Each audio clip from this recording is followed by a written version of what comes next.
All right, guys, the next fight in Summer of Suffering is this toad.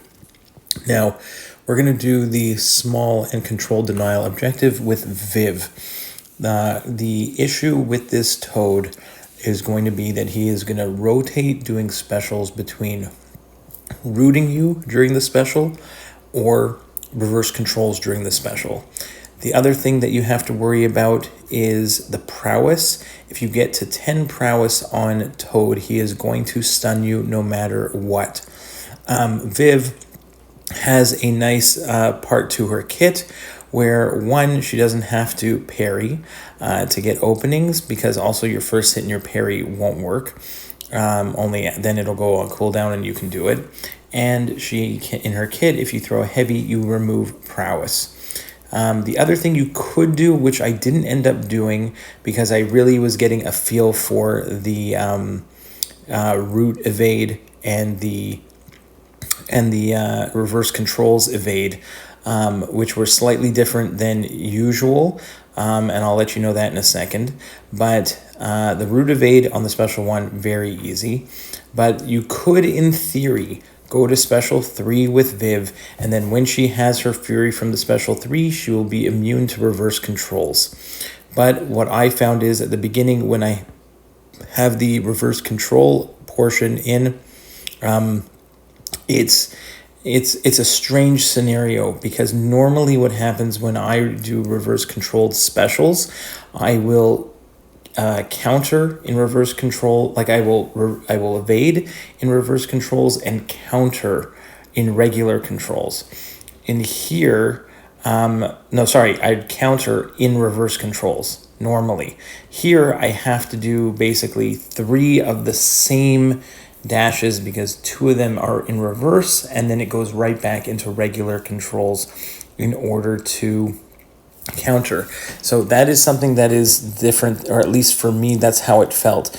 Normally I'll like reverse and then counter in reverse controls, but here I had to go with, like 3 dash ins in a row, and just it's a mental game, this fight. No matter how you're gonna, whichever champ you use, for the most part, it's some form of mental game. It's either going to be, in this case, it's easy to handle the prowess with the heavies. In other fights, you're going to have to do a lot of intercepting. Intercepting is going to remove like 4 prowess. Then there'll be a small timer, and then you can go ahead and intercept again and remove 4 prowess again. You just want to stay away from Toad getting to 10 prowess. That is the main thing there.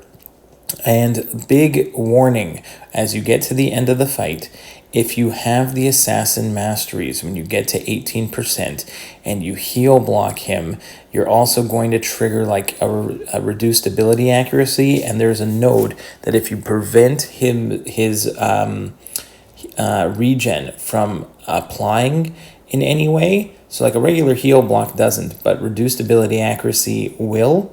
So if you go ahead and do that, if you have the Assassin Mastery on, you will make it to 18%, and boom, you're going to take like big chunks of damage, like 30% every time you do it.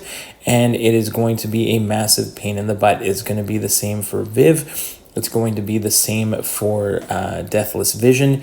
Anyone that you use that is going to apply a heal block, when you get to the Assassin Mastery, you have to. It's highly suggested that you remove it for this fight, or you are going to just end up throwing some revives at it in the end.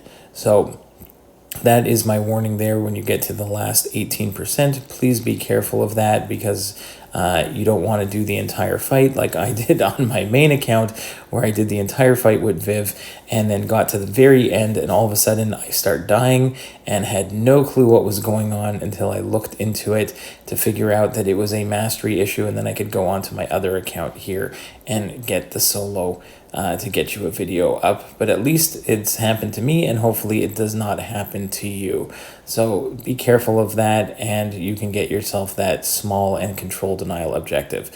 Hope that helps, guys. See you in the next one. Bye-bye.